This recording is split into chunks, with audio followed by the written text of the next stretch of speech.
The average person will spend 90,000 hours at their job over the course of their lifetime. Shouldn't you be doing something you love?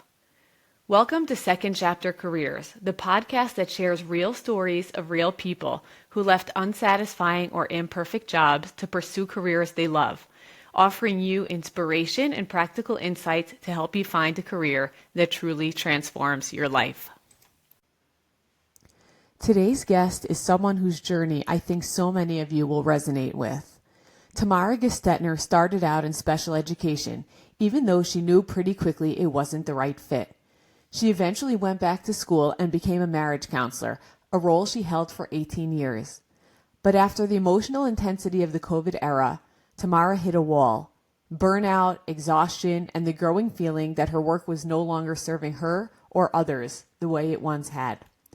What followed was a conversation and a 3-year journey of trying different things, working with career coaches, and doing deep personal work. And today, Tamara's found a new calling as a career and life coach, helping others navigate the very kind of transition she went through. I love this conversation for how hopeful and honest it is. Tamara doesn't sugarcoat the process, but she does make you believe that reinvention is possible, even when you can't see the finish line. Welcome to Second Chapter Careers. I hope you'll be as inspired by Tamara as I was. But before we jump into today's episode, I want to invite you to an upcoming webinar for parents of seminary girls. Choosing a school or career path can be overwhelming, especially when it doesn't feel quite right. If your daughter is unsure what's next, this webinar will give you the tools to help support her with confidence and clarity. The webinar will take place on Sunday, May 11th at 11 a.m. Eastern Time. You can register at the link in the show notes. I look forward to seeing you there.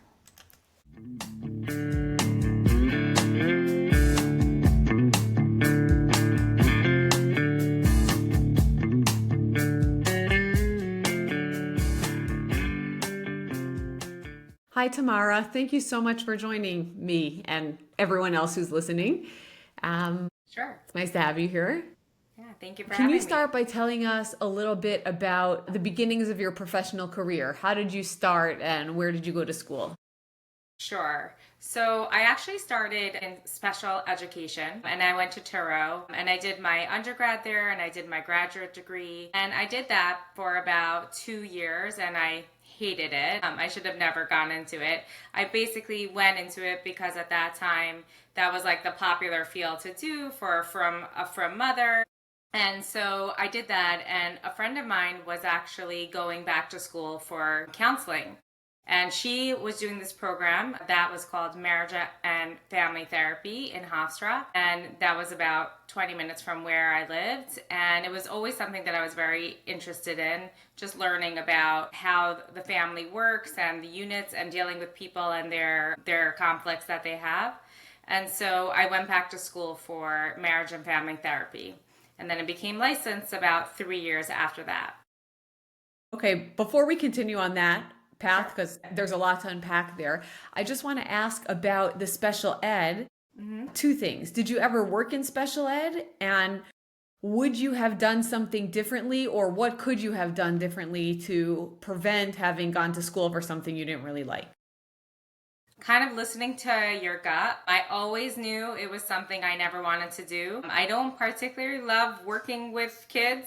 That was another thing. It was never a population that I was drawn to. Like, I never went to HASC or anything like that. It just wasn't something that was my wheelhouse. So really just kind of listening to your gut and going for something that really interests you and not just going with whatever is popular at the time. That's really, really good advice. Yeah. Did you ever work in special ed, or you Yeah. knew already it Mhm. was bad, so that was I it? did it. I did it for 2 years, and I would go from house to house. So I would work in people's houses, working with the kids. And I woke up every morning, and I'm like, why am I doing this job? I really, really don't like it, Oh, that's terrible. but I did it anyways. Okay. And when you went back to school, were you also working while you were in school, or you just jumped right in to school? Yeah, so at that time, I was fortunate enough to be able to not have to work, and it was a full-time program, so I just jumped right back into it. I also was married at the time, and my husband was working, so that was enough for us then. That's amazing. Not Yeah, everyone has that luxury, so yeah, that's very, exactly. very nice. Okay, so then when you got certified, did you start right away working as a marriage counselor?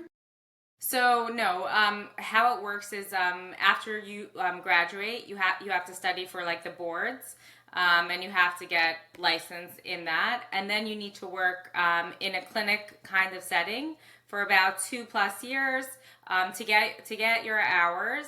And you get paid during that time, but very minimal. It's kind of like I joked with my husband, like, "Where's the paycheck?" I'm like, "You missed it."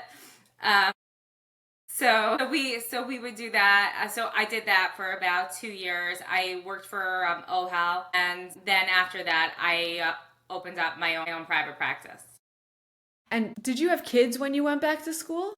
Yeah, I had 2 kids at the time. How was that? It Manageable was or challenging. painful? It was challenging, but you know what? Like my thing is that if you really want something and if you really want to do something, you figure out ways to just make it work. Yeah. So, any tips or tricks for people who are considering going back to school that have kids? There is no like magic answer. You just have to do it. It's gonna be hard, you're gonna be tired.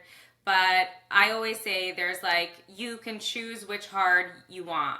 Love If that. that's a hard that's going to get you to a place that you want to be in, and a place that you want to work in your profession, and you should know that that's a profession that you're going to find meaning and purpose in, then that's your hard. But you have to choose a hard. I really Yeah. love that. And it's so true. Okay, so after working at OHEL, what'd you do next? I opened up my own private practice. Had no idea how to market myself. That's one thing they don't teach you in social work school.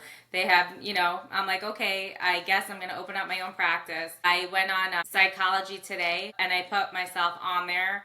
In the beginning, I got some really interesting, I would say a little strange clients. But after a while, I really built myself up and it becomes word of mouth at that point. I also went on to continue my education and get certified in specifically working with couples. And that's why I kind of that's when I niched myself into only couples, working with couples and with families, and not so much with individuals. Okay, and did you enjoy that? I loved it. I loved it. I did it for many, many years. I did it for about 18 years. It was my passion. It was everything. Just kind of seeing the couples really evolve and saving their marriages sometimes was really, really amazing for me. Okay. That's amazing. It's really great to love what you do. I assume that that changed, and that's why we're having this conversation. But before we tackle that, I just wanted to ask for anyone who might be interested in becoming a marriage or family therapist, what advice would you give someone who feels the weight of these challenges on their shoulders? How do you shake that off at the end of the day so that it doesn't bog you down in your own relationships? So you have to know yourself. Not everybody is cut for this line of work. I happen to be the type of person that could compartmentalize my life. It's just the way my brain is wired. So my clients are my clients and my family is my family, and they're two separate things. Of course, there are times where it becomes heavy and it becomes, kind of enmeshed into your life. You can also have just struggles that are going on in your own marriage, and you'll have a couple that will kind of like trigger you and be like, oh, that really bothers me, so you have to kind of be able to be the type of person to compartmentalize and not bring that home with you. There are some people that are just too emotional and they get too emotionally involved, and they would never be able to sustain being in this line of work. That makes sense. Is that something they teach you in school or you have to figure it out on your own? You have to kind of figure that out on your own. Yeah. They don't really teach you much in school in general. It's all Okay. really like you learn on the job. A lot of fields, I guess, are like that in a way, Yeah. but it's good to have a Most basis fields. for sure. Yeah. Um, Okay, so 18 years, you loved it, and then what happened next? COVID happened. Everybody was inside with their couple, with their spouses, and anything that was bothering you was magnified. You spent 24/7 with a person that you maybe spent, a few hours like a day with versus every single day with. Everything about them started to bother you, and my business boomed. It was really, I couldn't keep up with the demand. So many people were like, I never realized that my marriage was this bad. I want to get divorced. And they kind of went through this process, and my business got really, really big because there wasn't so many people in my community, in the firm world, that specifically dealt with couples. So I guess I was known for that. So my business really was exploding, and I really just got burnt out. Being in COVID also was very hard for me. I'm the type of person that needs to leave my house and go to an office and be with people. So that was very difficult for me. And then really, I guess there was this like light bulb moment that happened for me. I was working with a couple for a few months, and I was out somewhere, and the night before we didn't have a great session. It just didn't end in a great note, which sometimes happens. And she called me up the next day, and she was like, "You're the worst therapist. Oh my God. I'm really upset, and you don't know Wow. what you're doing," and all these types of negative things that she was saying about me, which obviously I didn't take to heart because she was upset, and she was just kind of venting her frustration. And being in the business long as I knew I was good at what I did, so I wasn't taking what she was saying to heart, but I just couldn't hear it anymore. So it just became to a point where I was like, I am emotionally and physically done, and I need to find something completely different. Just from one client, or it was the combination of so many clients during Corona? It was burnout coupled with that one client that I guess was just hitting a nerve, and I just couldn't handle it anymore. There was many years of buildup, and then COVID was so overwhelming for me that I think it just kind of was this light bulb moment of, I need to do something different. I've been doing this for a very long time, and I need a change. How did it feel to close down this booming business that you worked so hard for 18 years to build up? Yeah. Um, it was scary at first, but I'm always the kind of person who just is a problem solver. And I knew that I was going to find a solution, whatever that next step was. The next day, I reached out to a career coach, which is how I kind of got to you, Sari. And I was already on my mission to find my next step. So that's just the way that I am. I don't wallow in it. So even if I'm scared, I just put one foot in front of the other and just do it. So you decided to close down your business before you had a real plan in place. Yeah. I mean, it wasn't like I made an announcement that I'm closing up my business. I still had clients that I needed to kind of finish up with or refer them out. So it was more of a gradual process. It wasn't just one day like I put a sign out saying, close for business, but I wasn't taking on any new clients. Gotcha. Okay, so for people who are not familiar with the career counseling process, maybe paint us a picture of how that worked for you. Yeah. So first I had a consultation with my career coach, and she asked me my goals and what I want to accomplish from this, and she specialized in like second careers. And then you take an assessment, which is a very weird type of test. Like, you don't even think that it's testing you on anything that, makes any sense. It's like draw a line or, copy a shape, different things like that. And so you take this test, and then after the test, you meet with a career coach again, and they interpret the test. They tell you what your strengths and your weaknesses are, and what job would be more aligned for you in that, in And was that enlightening for you or helpful for you? I'm the kind of person that's very self aware, so I know really what my strengths and my weaknesses are. It was just a matter of what job would be more aligned and using those strengths. And even the answer that I got at that point, and we could discuss further, wasn't the answer that necessarily was the job that was for me. So what I learned along the process was that just because there's a lot of things that can fit what your strengths are, it doesn't necessarily mean that that's what you should be going for. Okay, that's fair. And also, you can't take every job that fits you. So you're going to have to narrow down the options at some point. Yeah, yeah. So how did and it's a you lot of narrow trial down? and error, I think. Okay. Okay, so how did you narrow down and what was your first stop after the career counseling? Okay, so she suggested at that time that I should look into HR, but I was actually approached by a friend of mine who owned a furniture company, and they were doing really well. And she's like, "Hey," she's like, "why don't you come and work for us?"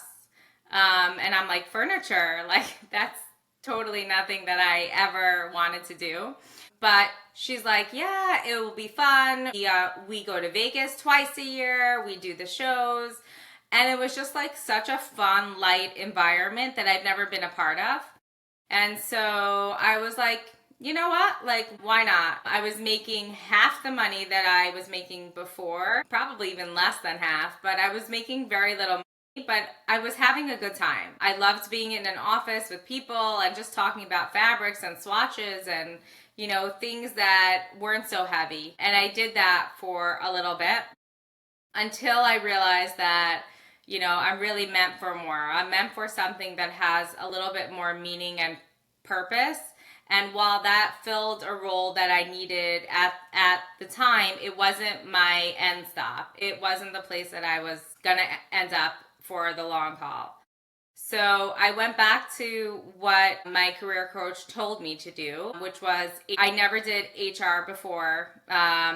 I shadowed a few people to see if that was something that was interesting to me, and it seemed interesting. And I ended up getting a job at this company. And I was there for about 2 years.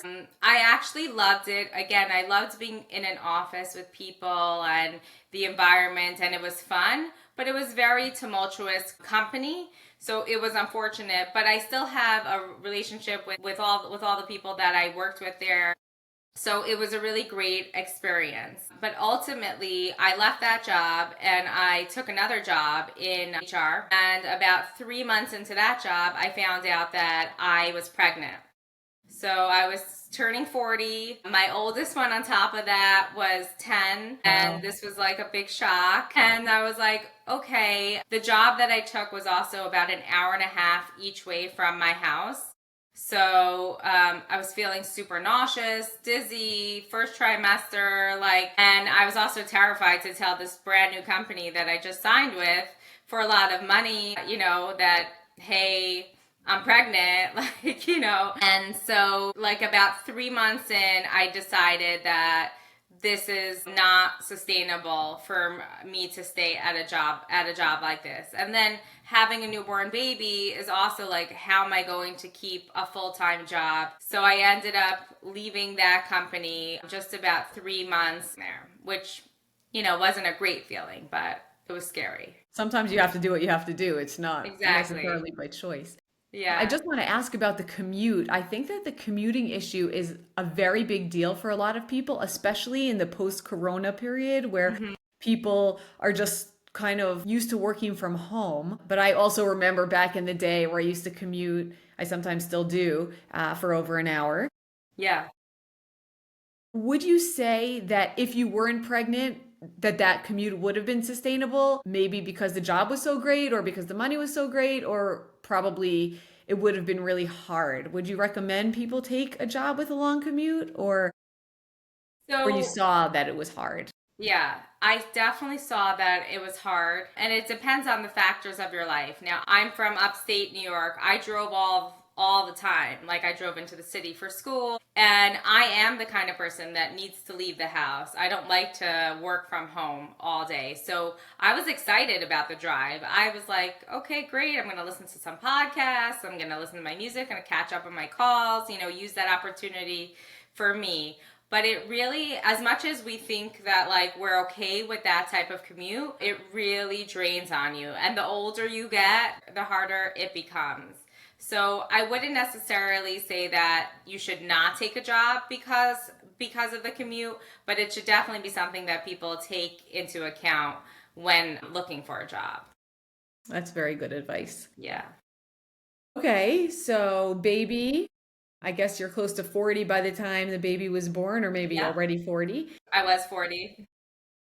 How did that change your career trajectory, and what happened when you were ready to go back to work?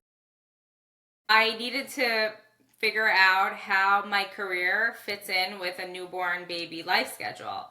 Now, I haven't done the newborn life in about 10 years, so it's a decade, and your body forgets that you need to wake up at night and you need to do the feedings and the changing, and you're exhausted. You're physically exhausted. So I really kind of gave myself a little bit of grace and time and just kind of like figuring out what my next steps were going to be. And I wanted it to be where this would be, I guess, like my last hurrah, or like my last steps of figuring it out, because I felt like I was like bouncing from thing to thing. And I wasn't really finding my niche. I wasn't really finding my place. And I was like, okay, maybe this baby is the opportunity to take pause and to really think what my next steps in my life should be. So I think it really kind of gave me that opportunity to take the pause, because not only did I feel like, hey, I have an excuse, right? I have a newborn baby, so I can't work, but it gave me that opportunity to be able to think like, okay, how does my newborn baby fit into my life, and how can I make it where I still have a really fulfilling and happy career, but also be able to manage having a newborn baby. So I took that time, for myself. How old was the baby when you went back to work? The baby was about 8 months, so I took about 8 months. Yeah. Not that much time. It felt a long time because I was always the person that was just going and doing. Even after I had my first baby, I was back in school 2 weeks later. And everyone's like, oh, you're crazy. I'm just not, I can't sit still, I guess. Maybe it's ADHD or something. Yeah, I was also back at school 2 weeks after giving birth. Got to do what you got to do, right? Yeah, yeah. Okay, so for 8 months, you're kind of rolling ideas around. Mm-hmm. What did you think about, and what did you decide on? What did that process look like? So it's actually interesting because at that time I called my career coach the week I found out I was pregnant, and I was like, what do I do? Do I quit this job that I just started in HR? And I was asking her all these questions, and she was telling me at the time, she's like, you know what? It's so interesting that you're calling me, because I'm taking over this place called Rockport, which is a career coaching place for you to get certified in career coaching and do it. And you can make your own hours, and you can kind of like build it into your own business.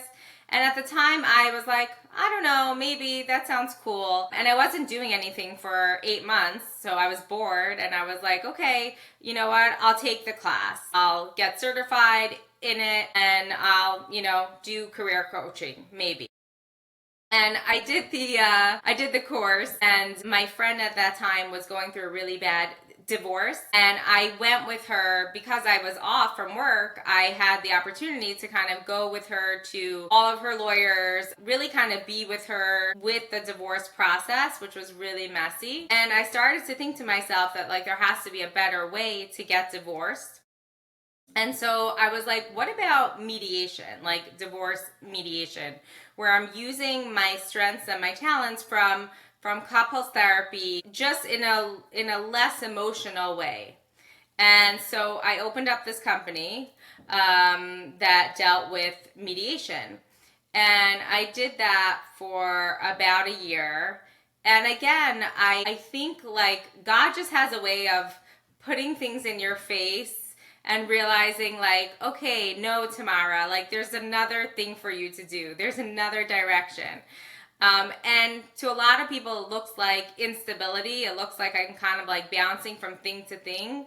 but it's all in the same line of work. It's all in about helping people and being like a service to people.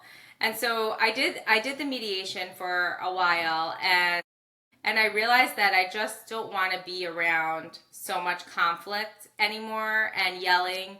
And my whole thing is like, I want to bring peace to people, right? Whether it's in couples therapy, whether it's in divorce. And the clients that I was getting was really people who probably shouldn't have been there to begin with. They should have had their own lawyers. It was also very tumultuous. Like, there was a lot of yelling, and I guess as you get older, you can't handle it as much anymore. I used to have a little bit of a thicker skin, and it didn't bother me as much, but I was just like, there's so much conflict, and I didn't want to be surrounded by that. And at that time, I hired a life coach just to kind of like help me work through different things in my own life. And I realized, like, when she was doing life coaching, I was like, this is speaking to me. This is something that I really love. And I was trying to think of a way to merge my life coaching with career coaching and help women specifically who are looking for their purpose in their life. And that's where I am right now, like doing a business that is career coaching with life coaching, with all my years of experience and me reinventing myself so many times. I want to be that voice for women, that it's not too late. You don't have to be scared. You can keep doing it, because women, get into their minds like, what are people going to think of me?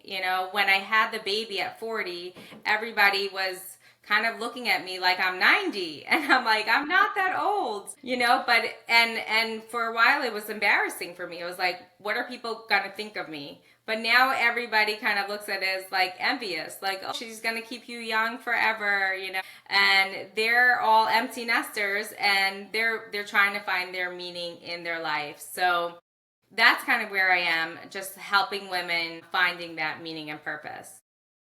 That's beautiful. That's really, really, really nice. You touched upon the concept of what are people going to think of me? And I think that a lot of people struggle with that when they're about to make a change. And I'm curious how you dealt with that and how you coach your clients to deal with that feeling of, even though we're mature adults, we still care what other people think. And it may be a spouse or a parent, or your friends or your coworkers or whoever. Those conflicts are real and those feelings are real. How did you overcome those feelings of self-doubt, and how do you coach other people? So I had this lady that I was working with, and she told me there's something called the blind spot effect, where we think that everybody is looking at us, right? They're talking about us, they're judging us, but really everybody is so involved with themselves and how they look, or what people are going to think of them. Everybody's so self-involved. As much as we think we're selfless people, we're really just self-involved and thinking about ourselves.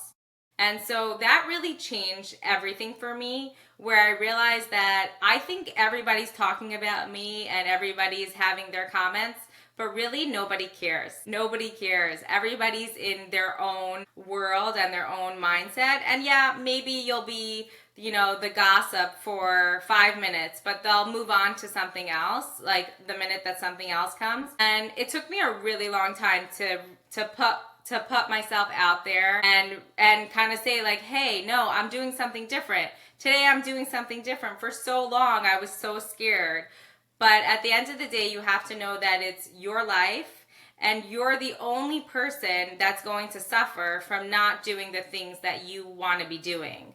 And just think of yourself like in 5 years from now, in 10 years from now, do you want to not do the thing because you were scared of what somebody else may or may not think of you? Because people are always going to, have their opinions. But at the end of the day, nobody really cares what it is that you're doing. I like to believe that too, but sometimes you get so much in your head that you can't even get out of it, which I think is a very strong part of coaching, is helping people overcome those feelings or perceived feelings maybe. Yeah. even. So I like the Mel Robbins approach. She has the 5 second rule where it's called like 5, 4, 3, 2, 1, and just do it, because every 5 seconds your brain will convince you out of the thing that you want to be doing. So she says to herself, you say to yourself 5, 4, 3, 2, 1, and just do it. You literally do the thing. You write the email, you do the scary thing. And if you do it within those 5 seconds, then you'll have the courage to do it. But if you wait past 5 seconds, it will convince you to not do it. So I tell my clients just to think to themselves 5, 4, 3, 2, 1, and do the scary thing. Don't even like pause for one more second. And do most of them do it, or most of them still? I had a client who was scared to go into the store to ask for a certain job that she wanted. She's like, but what will they think of me? It's so weird to do that. And I was like, just say to yourself 5, 4, 3, 2, 1, and do it. And she said she stood outside of the store and she was like 5, 4, 3, 2, 1, and she walked in and she did the thing and she got the job. So Wow, yeah, that's great. yeah. If only it were always so easy. But this is definitely a great stepping stone. I think everyone should give that a try. I know I will. Yeah, for sure. So it took you maybe 3 years ish, if I'm counting the timeline correctly, between the time you decided you wanted this change till the time you landed in the place that you're happy.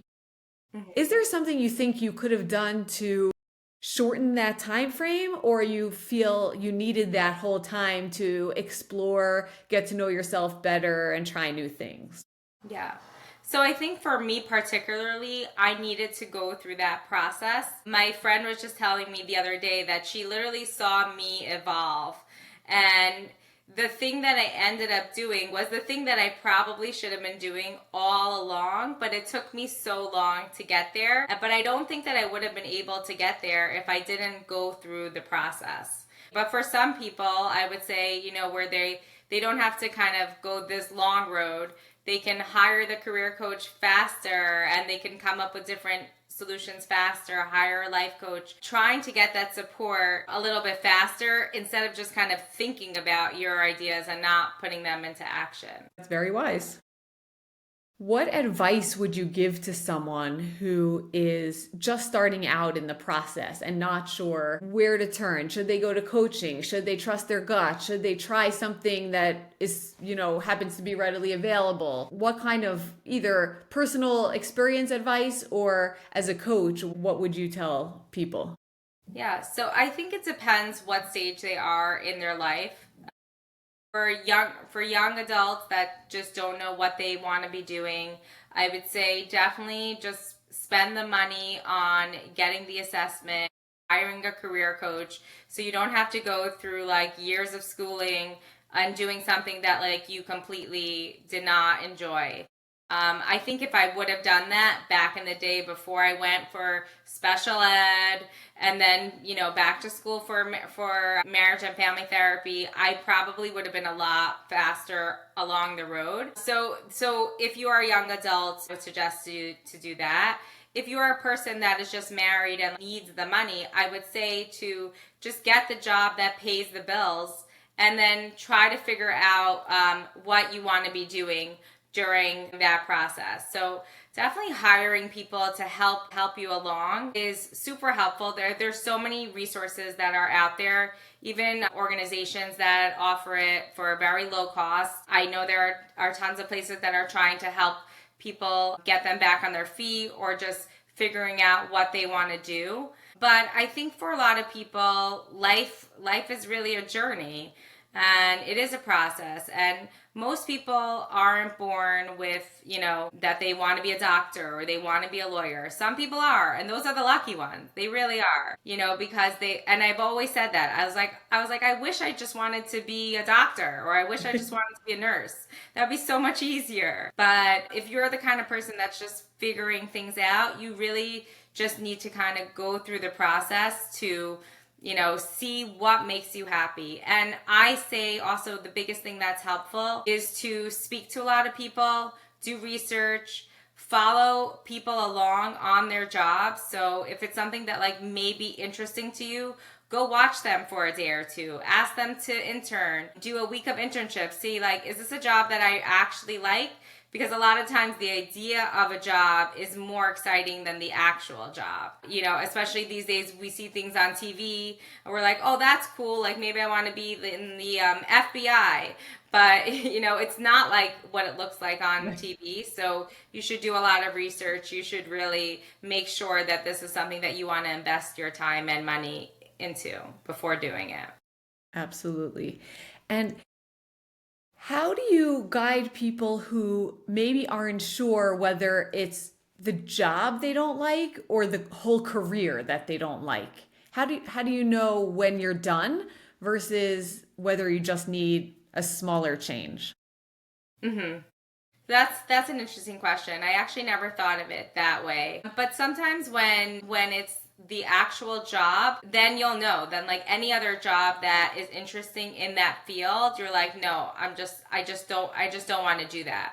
But sometimes you're in an environment where the job is a toxic environment, workplace. It wasn't good hours, or it didn't fit your lifestyle. And a lot of times those people will say like, I really love what I do and I love my work, but it's just not fitting for my lifestyle at this time. I had a client just recently, she was making a lot of money, but she was working crazy hours and she didn't get to enjoy time with her family. She was always busy on the laptop, and even when she was with her family, she was busy on the phone.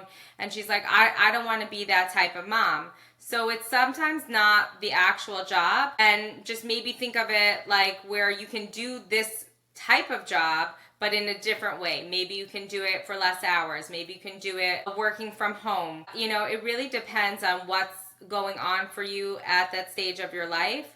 But you'll know if it's the job or if it's the workplace or the hours or things like that. That's just not working for you, because most of those people will say, I really love what I do, but I don't like where I am. Very good. Okay, so just as a final question, if you could do one thing differently that would have changed the scope of your life, or maybe made you find things faster, or maybe have gotten you to this point faster, would you have done it? And if so, what would you have done? Or do you feel like you needed to go through that whole process to get where you are?